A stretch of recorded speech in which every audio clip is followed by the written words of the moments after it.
वजीर आजम शहबाज शरीफ विफाकी वज़रा के हमरा हंगामी तौर पर लंदन पहुंच गए। नवाज शरीफ की ज़ेर सदारत इजलास में आइंदा आम इंतखाबात, पंजाब काबीना और पावर शेयरिंग से मुताल्लिक अहम फैसलों का इम्कान। साबिक हुकूमत ने पाकिस्तान को बहरानों के सिवा कुछ नहीं दिया, वो तबाही मचाई जो कभी नहीं देखी।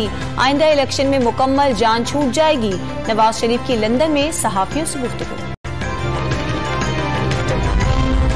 नून लीग आज सवाबी में सियासी ताकत का मुजाहिरा करेगी। जलसे का पंडाल सज गया। मुस्लिम लीग के नायब सदर मरियम नवाज और दीगर कायदीन कारकुनों से खिताब करेंगे। झूठ बोलकर भागने वाले ने सारी काबीना को लंदन बुला लिया। ये आवाम के पैसे पर सजा याफ्ता बुज़दिल से हिदायत लेंगे। इमरान खान का जहलम में जलसे से खिताब। शहबाज शरीफ को मीर जाफर करार दे दिया। उमर चीमा का बतौर गवर्नर विफाक की जानिब से बरतरफी का हुक्म मानने से इनकार। अदालत का दरवाजा खटखटाने का फैसला।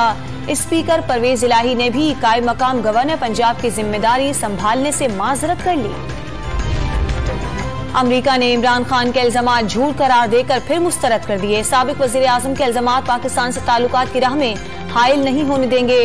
तर्जुमान अमरीकी महकमा खारजा की प्रेस कॉन्फ्रेंस।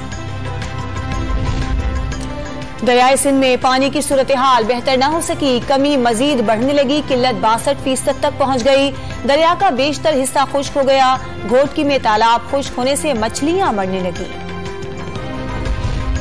गर्मी के साथ ही लोड शेडिंग भी बढ़ गई। मुख्तलिफ शहरों में 10 से 12 घंटे, देही इलाकों में दौरानिया 18 घंटे तक पहुंच गया। कराची के मुस्तस्ना इलाकों में भी 4 घंटे तक बिजली बंद रखने का ऐलान। सवात और करीबी इलाके जलजले के झटकों से लरज उठे। रेक्टर स्केल पर शिद्दत 4.1 रिकॉर्ड की गई। गहराई 224 किलोमीटर और मरकज अफगानिस्तान का पहाड़ी सिलसिला था। मुल्क में 24 घंटों के दौरान कोरोना से एक शख्स जाँ बहक। 66 नए मरीज सामने आ गए।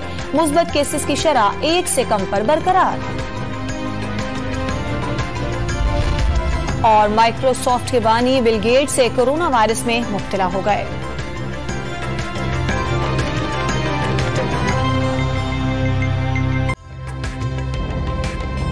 ताज़ा तरीन वीडियोस के लिए हमारा YouTube चैनल सब्सक्राइब करके बेल आइकन प्रेस करिए ताकि आपको मिले हर अपडेट सबसे पहले।